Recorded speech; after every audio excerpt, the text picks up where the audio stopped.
I met my husband in a hostel in the heart of Colombia. It was his adventurous, kind-hearted spirit that captured my heart from the moment we met. At the age of 27, he made a bold decision to quit his job, empty his savings, and embark on a journey around the world with a modest budget of $30,000. While some might view this as a quarter-life crisis, I didn't see it that way. I saw it as a courageous leap of faith. I saw someone who's unafraid to take risks and live life on his own terms. And as I got to know him better, I was drawn to his willingness to take the road less traveled, even if he was a lost soul trying to find his place in the world. As we entered our 30s, I always figured my husband would find himself, find his calling, because that's what adults do, right? But as time passed, it became clear that he was living life on autopilot, working as a full-time web developer and merely existing without passion. His true calling wasn't sitting in front of the computer coding his life away for some major corporation. His true calling was in art, in music, in creation. And like most artists, he was always too afraid to pursue those bigger dreams, too afraid to put himself out there. But everything changed when we attended a mastermind in Santa Monica. You see, I had purchased a $20,000 mastermind to learn how to run a successful business as a creator. And my husband, he joined me along for the ride as my plus one. And though he had no interest in the event, he accidentally sat through all 3 days. And as it turns out, this mastermind would change the course of our lives for the next 2 years. 3 months after the event, my husband made a life-altering decision. One night, as we were laying in bed, he turned to me and he whispered, "I want to quit my job." You have no idea how long I've been waiting for him to say those words, those exact words. I already knew he had been stuck in the same monotonous routine of coding all day, feeling bored and uninspired. His job was suffocating him, and he was slowly losing himself in the process.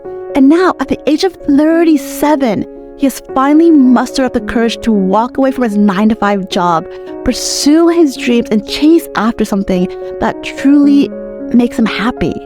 And this is everything that I've wanted for him, for us. You see, we've always dreamed of living in a world where we can be financially free, in every sense of the word, where money is never a source of stress or worry, where we can travel the world, experience new cultures, create unforgettable memories, and build something impactful. But to do it on our terms, the way we wanted to do it. That is the ultimate dream. As we sat there talking for hours about our plans and our aspiration, I felt a sense of excitement, of joy that I hadn't felt in a really long time. We were taking control of our lives and it was exhilarating. But this moment wasn't exactly what I had envisioned, because as I was listening to him, I realized he didn't have a concrete plan or a strategy to make money. He was just a kid with a dream. But surprisingly, that was enough for me. So I encouraged him to go all in. I even went as far as mapping out a complete 1-year plan for us. I suggest that we leave Thailand, move to Australia, and live with his parents rent-free to reduce our expenses. I presented this idea with eagerness, with enthusiasm, because deep down I knew in my heart that we could make this work. We just needed to eliminate distraction and bury ourselves in deep work for the next 365 days. It was that simple. And with that one conversation, we decided to take 2 steps back to move 5 steps forward, taking a leap of faith towards our shared vision of financial freedom and a fulfilling life. Now, the decision to move to Australia was easy because we had a shared mission. We were determined to build a future where we can live life without rules, without fear, without financial burden. The decision to move was simple, but the act of moving was incredibly difficult. For 6 days, I sat with the idea of leaving paradise. I found myself wallowing in misery, in sadness, because we have already built this beautiful life in Thailand. We live in a blissful bubble surrounded by beautiful beaches, amazing friends, and the luxury of convenience. Here in Thailand, we can afford to have a full-time nanny, a cook, a cleaner to help us organize and simplify our lives. And we have grown to appreciate and love the slower-paced life that Thailand offers us. So how do we lead this life? How do we leave paradise? This is a typical Thai outfit that we wear, and they do it with a really deep, like tissue massage and like that. Yeah. Like crack you everywhere. You look very hippie. You look super zen. Especially the pants. It's a great outfit. Yeah, look, we match it. Look. Mine's pink. Mine's more cool. Yeah, very cool, baby. As soon as I planted that seed in his mind, doubt immediately crept into mine. I questioned everything. What would life look like living with my in-laws with 2 kids in my 30s? How will my husband generate income without a market-fit product or an online audience? How will we provide for our family without a safety net of a steady 9-to-5 job? And what if we don't make it as creators, as entrepreneurs? Or are we willing to risk everything for nothing? I sat with this feeling of uncertainty for days.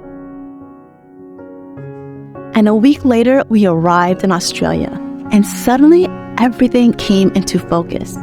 There it was. I saw it. I saw the bigger vision. I saw us working hand in hand, building our empire together in the comfort of a public library. That's right, a public library. While to many, the library may simply be a place to borrow books, but to me, it's so much more. It's a place where I feel at home, where I find comfort and familiarity. The library was my sanctuary, a place that welcomed me with open arms, and I'm surrounded by millions of friends through the pages of countless books, sharing new and exciting ideas that make me feel less alone in this not-so-perfect world. And in that moment, the doubts, they faded, and I once again fell in love with a man who was never afraid to live. You see, my husband, he has always been fearless in his pursuit of a life well lived. He married a stranger in Colombia for a green card. He left his home in Australia to pursue our relationship. He lived in the US so I could start my career as a PA, and he willingly moved to Thailand when I needed to reinvent myself. So now it's his turn to take the reins and pursue his own calling as an artist, as a creator. And I couldn't be more proud or excited for him.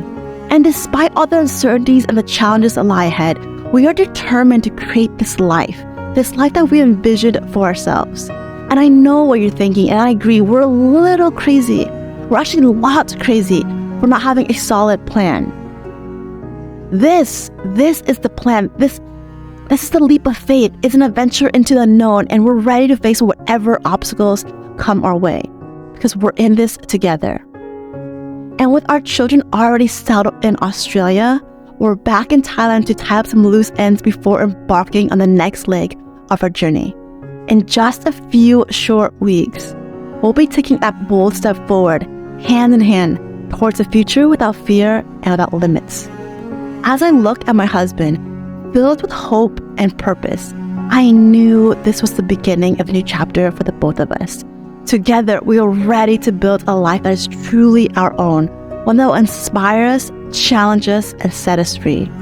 And just like that, we're going to say goodbye to Phuket and hello to Melbourne.